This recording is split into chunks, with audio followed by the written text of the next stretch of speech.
How to sew a batwing blouse. A step-by-step tutorial with free sewing pattern.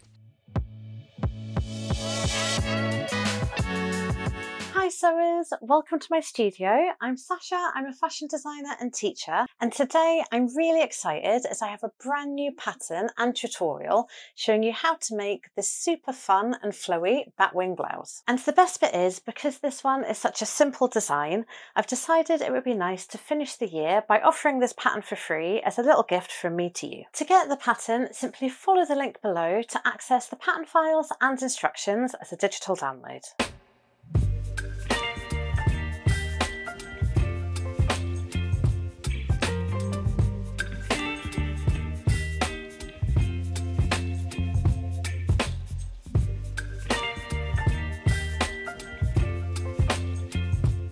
As I said, it is a simple design, so that makes it a really quick and satisfying make. It's suitable for beginners, it's unisex in a one size fits most, and there are lots of variations that you can achieve by playing with different cloths and finishings. So in this video, I'm going to show you how to create the piece in the 3 different styles that you can see here to give you some inspiration for the options available and hopefully get those creative juices flowing. So let's have a look at the blouses up close and talk through the design details so we know where we're headed before we get started.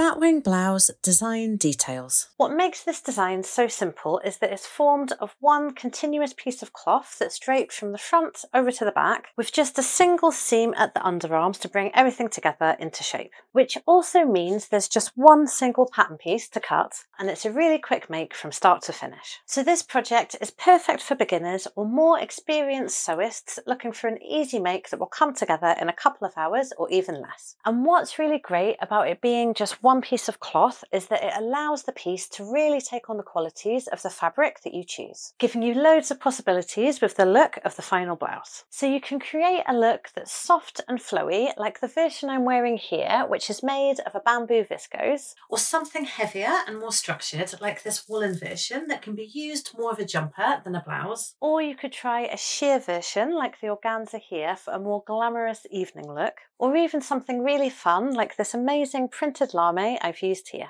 The hem of the blouse is slightly curved around the body to sit shorter at the front and longer at the back, which gives a much more flattering silhouette than cutting straight across. And you can also really play around with different trims and finishings, such as the jumbo rickrack I've used to create a wiggle effect on this cotton version, or this amazing beaded trim I've added to the wool version, which really changes the character of the piece from just a simple jumper to something a little bit more special, by bringing in that element of drama and surprise. Because there are so many possibilities with this design, I've picked just a few examples to show you techniques that can be used on lightweight, medium weight, and heavyweight cloths. For lighter versions, such as the viscose or organza versions here, you can use a simple pin hem to finish the neckline, cuffs, and hem. Pin hems can take a little bit of practice to master, but it's a really neat and useful technique to add to your sewing repertoire, so it's definitely worth the effort. For sheer fabrics where the seams will be visible through the cloth on the finished piece, a French seam is a really pretty alternative to a standard seam. And for heavier fabrics like this wool, bias binding is the neatest way to finish the raw edges. So I'll be taking you through all those techniques, as well as showing you the methods I use to apply both the rickrack and the beaded trim. So that should give you a better idea of where we're headed with the make. So now let's have a look at which fabrics work best for this project. Batwing blouse fabric choices. So as I touched on in the last chapter, the great thing about this design is that it will work with pretty much any type of fabric, with the one stipulation being that it's wide in width. And the fabric that you choose will determine the character of the finished piece. So if you want to create a light and flowy blouse, make sure you choose a fabric that's also light and flowy, such as viscose like this one, soft cotton lawn or satin charmeuse. Or if you want something a little bit more structured and directional, then a linen, cotton poplin or silk dupion would be a good choice, or something really unusual like this amazing printed lame that I've used here. Sheer fabrics are also great for this project, such as the organza I've used here, or chiffon, which I actually personally hate working with, which, if you can cope with the fiddliness, would create a really beautiful sheer blouse with a little bit more drape to it than organza. And you can also pick a heavier wool or acrylic to transform the design into a jumper style like I've done here. One thing that that you do need to be aware of though is the width of the fabric. As it's one large piece that makes up the design, your fabric needs to be at least 140 centimetres wide to accommodate the pattern. And the other thing to avoid is any fabric that has a directional print, which means that the print design is all laying in one direction, such as the horses on this chambray. As unless you add a seam at the shoulder, it won't be possible for the design to sit the right way up on the front and on the back. Although the shoulder line is marked on the pattern to give you the flexibility to slash and add a seam there if you did want to use that type of fabric. In terms of trim, it's so flexible as well, so you can really let your imagination run wild here. I'll be explaining how I made the examples with jumbo rickrack and beading, but I think the design would also look amazing with tassels, feathers, or even a faux fur. If you're making a heavier version, you'll need 3.5 meters of bias binding if you want to finish the neckline, cuffs and hem in that way. And if you want to add any kind of trim, you'll need 2 meters for the hem, 1 meter for both cuffs and 70 centimeters for the neckline. Or you can choose to mix and match like in this version where I've used bias binding at the neckline and then beaded trim on the cuffs and on the hem. So now let's move on to how to assemble the pattern. Step 1. Assemble sewing pattern.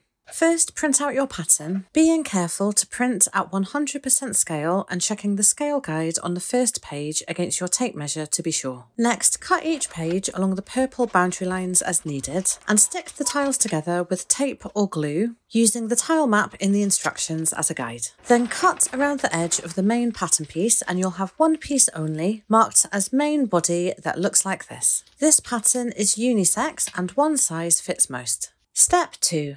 Cut fabric. Make sure to iron your fabric first with plenty of steam at an appropriate heat for your fabric type. Then fold your fabric in half with the right sides facing, matching up the selvages as closely as possible. Then lay the pattern piece onto the fabric with the straight edge matched up to the fold. When you're happy with your lay, pin into place and cut out the piece as close to the edge of the pattern paper as possible. Take care to mark the 2 notches on each of the underarm seams and where the fold meets the neckline using a small snip with your scissors. Then unpin your pattern piece and put it to one side. Step 3. Sew underarm seams. There are only 2 seams to sew in this piece at each of the underarms. For all variations and fabrics, the first stage is to sew these seams to bring the basic shape of the blouse together. Lay the folded piece of fabric out onto the table as you cut it, and we're going to refold the piece in the opposite direction. To do this, take the lower point of the 2 side seams laying on top where they meet the cuff, as indicated here with the letters A and B, and bring them together to meet with the right sides facing, and secure into place with a pin. Then flip the fabric to allow you to match and pin the rest of the seam together, matching the raw edges and notches as you go,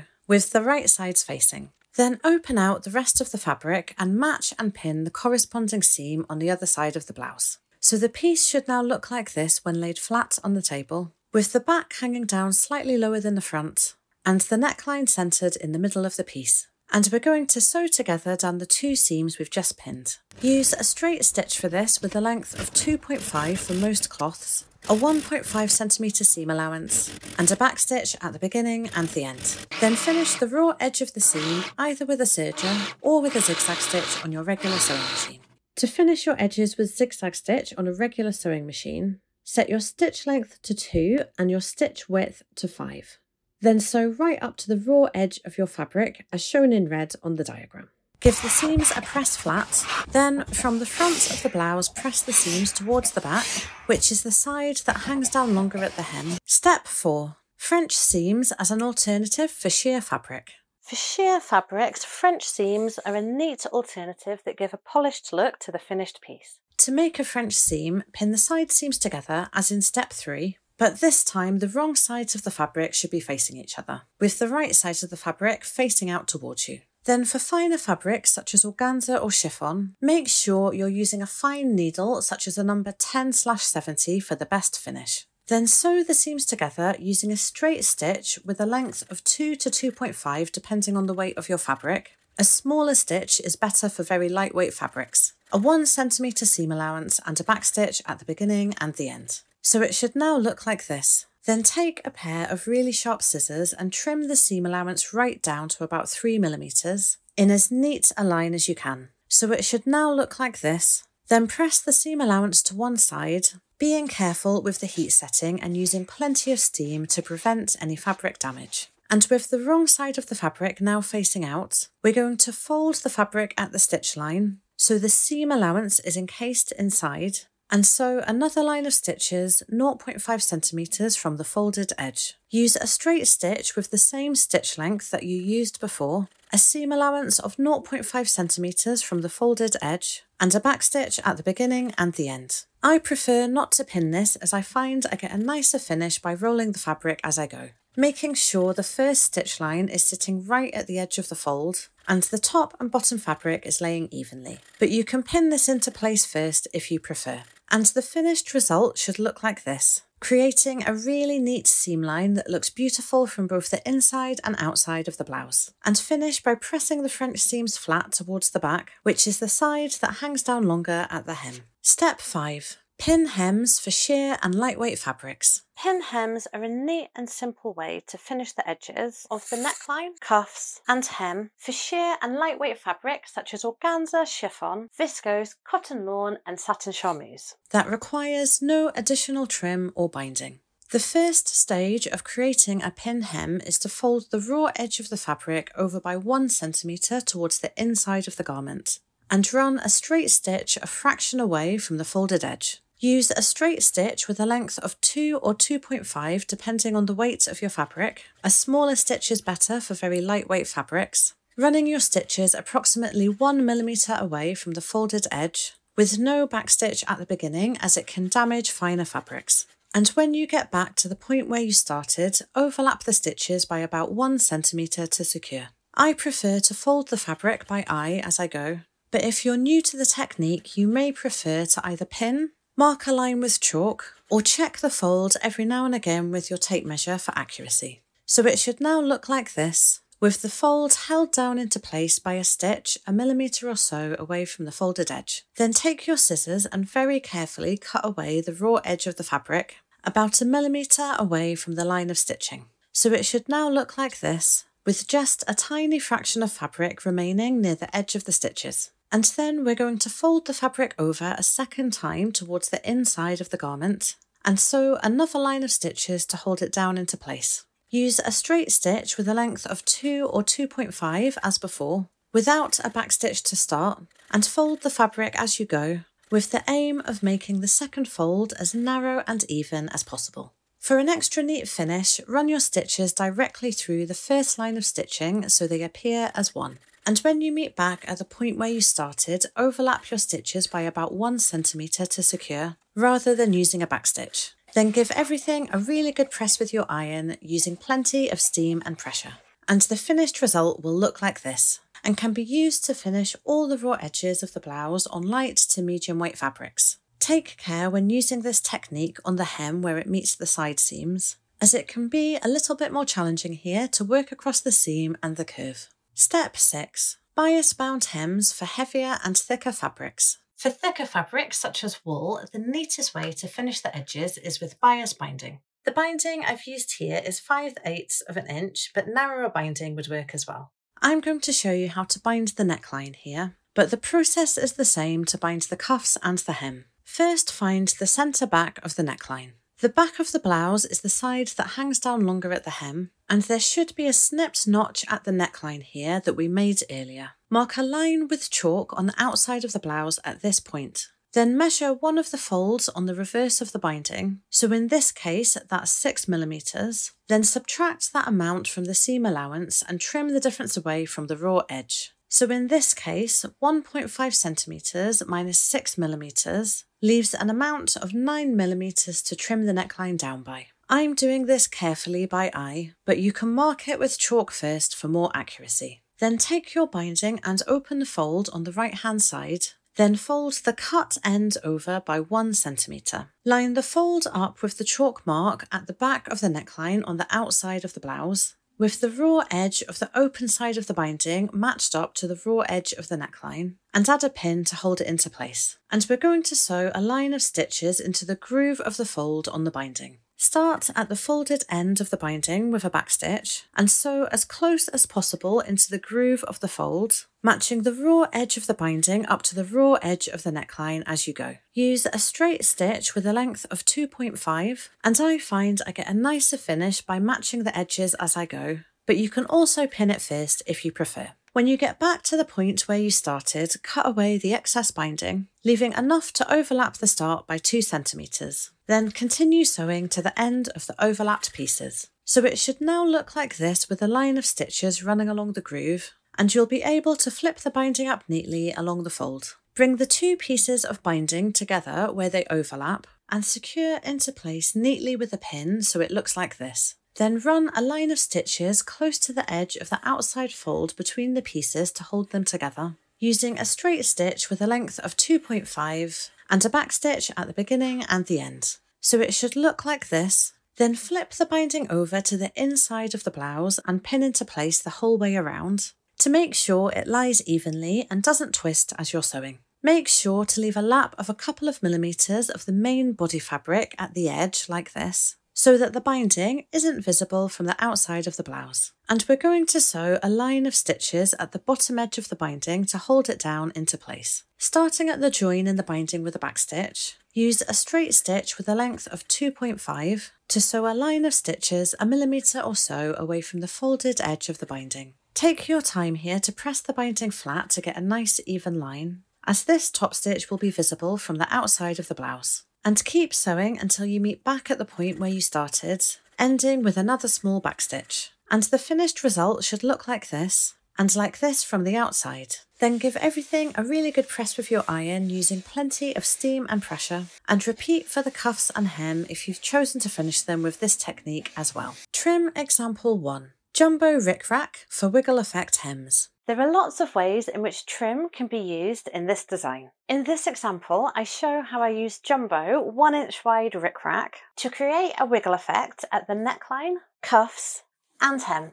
The rickrack I've used here is 1-inch wide from peak to peak, and I'm going to show you how I applied it to the hem, but the method would be the same for the cuffs and the neckline. Start by snipping the end of your rickrack to get a clean edge, as it has a tendency to fray. Then lay the rickrack onto the outside of the blouse at the point where the side seam meets the hem, with the rickrack overlapping the seam by 1 centimeter, and pin into place. And we're going to sew it down with a line of straight stitch, matching the peaks on the right hand side of the rickrack to the raw edge of the hem. Start from the side seam of the blouse, not from the cut end of the rickrack, and sew directly through the middle of the trim, which in this case gives me a seam allowance of 1 centimeter. I find it easier to match the edge of the trim to the edge of the hem as I go, but you can pin it into place first if you prefer. When you get back to the point where you started, cut away the excess trim, leaving a generous overlap, then fold the beginning of the rickrack piece down out of the way to allow you to sew exactly up to that point without catching the free edge. So it should look like this with the 2 ends of the trim free to move separately. Then bring the ends of the trim together and fold the main body fabric out of the way to the left, so you can join them without catching the blouse. And sew the ends of the trim together as close as possible to the edge of the main body fabric, so it looks like this. Then cut the raw ends of the trim together so you're left with a neat seam allowance of 1 centimeter. Then seal the raw edges together either with your serger or a zigzag stitch on your regular sewing machine. So you'll be able to flip it to one side and back like this for a neat look from the outside. Next, use your serger or a zigzag stitch on your regular sewing machine to seal the raw edge of the hem, catching the peaks of the rickrack into the stitch as you go. So it should look like this, with everything caught neatly down into place, and like this at the join in the trim. Then flip the seam allowance under to the inside of the blouse, so that the free edge of the rickrack stands away from the edge of the hem to create a wiggle effect. And to finish, we're going to sew a line of top stitch close to the join of the hem and the trim to hold everything neatly into place. Start where the trim joins at the side seam with a back stitch and use a straight stitch with a length of 2.5, a millimeter or so away from the join between the trim and the hem onto the main fabric side, pulling the fabric away from the join as you go to get a nice clean finish, until you meet back at the point where you started and end with a backstitch. So it should look like this from the front, and like this from the back, with the seam allowance sealed and held neatly down into place. Then give everything a really good press with your iron using plenty of steam and pressure. And to make everything really neat and secure, you can fix down the join in the trim with a small hand stitch. If you want to use this method at the neckline, mark the centre back with chalk as in the binding chapter. And this will be the point where you leave the overhang of trim at the start. Then make your join at the two ends of the trim in the same way so that you can hide the seam under one of the peaks in the rickrack, creating a continuous effect where the break in the pieces is barely visible. Trim example 2, beaded ribbon. In this example, I show how I added a beaded trim to the cuffs and the hem of this beaded jumper version. I finished the neckline here with bias binding. First, seal the raw edge of the hem with either your serger or a zigzag stitch on your regular sewing machine. I then trimmed off one of the bead decorations to allow a little bit of extra ribbon for finishing at the beginning, before folding the end of the trim over by 1 centimetre and matching and pinning it to the point where the side seam meets the hem. And I'm going to sew it into place with a straight stitch close to the bottom edge of the ribbon where it meets the beading. For trims like this, it's best to change over to a zipper foot to allow you to sew close to the beading with ease. I started with a back stitch, then used a straight stitch with a length of 2.5 and a seam allowance of approximately 1 centimetre, aiming for my stitches to fall 1 millimetre or so away from the left-hand edge of the ribbon close to the beading, matching the right-hand side of the ribbon up to the edge of the hem. And I overlapped the trim at the start and end points, tucking the end of the ribbon under for a neat finish with no obvious break in the drop of the beading. So it looked like this the whole way around the hem, ready to flip the edge of the hem and the trim under to the inside of the blouse and fix into place with a top stitch. I used a straight stitch for this with a length of 3 to accommodate the thicker layers, and matched the edge of the fold up to the edge of my regular presser foot as a guide to get an even finish, tucking the hem and ribbon under together as I sewed, and making sure all the beading was laying free to the right and not getting caught into the stitches, before giving everything a really good press with plenty of steam and pressure. And the finished result looks like this up close.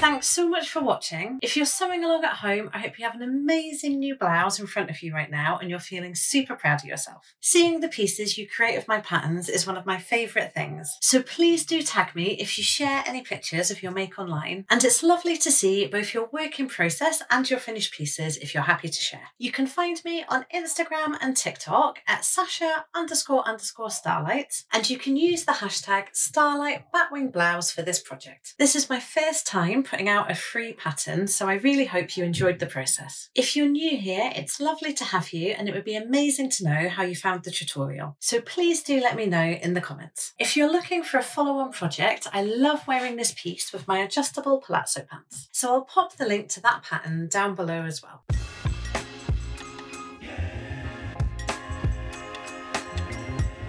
But for now, I hope your new blouse brings you all the joy for many years to come, and I'll see you next time.